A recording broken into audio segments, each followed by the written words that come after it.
ஆலயத்தின் கருவறையை விட அன்னையின் கருவறையே சிறந்தது என ஔவை பாடியுள்ளார்.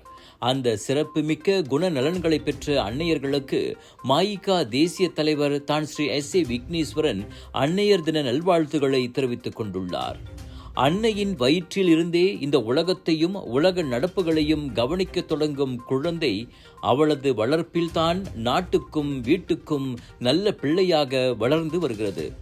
வாழ்க்கையில் எத்தனையோ சவால்களையும் சிக்கல்களையும் ஆண்கள் எதிர்கொண்டாலும் கருவிலேயே பல சிக்கல்களையும் சவால்களையும் சந்திப்பதுதான் தாய்மை.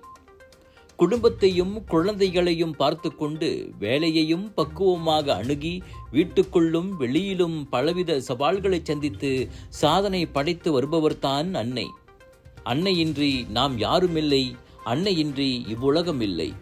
ஒரு தாயின் வளர்ப்பில்தான் பிள்ளைகளின் எதிர்காலம் சிறக்கும் என்பது எழுதப்படாத உண்மை.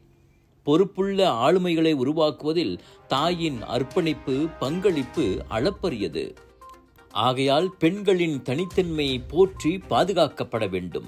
பெண்கள் ஒரு தாயாக தங்களுக்குள்ள பொறுப்பை உணர்ந்து மேலும் சிறக்க இந்த அன்னையர் தினத்தில் தான் ஸ்ரீ விக்னேஸ்வரன் வாழ்த்தினார்.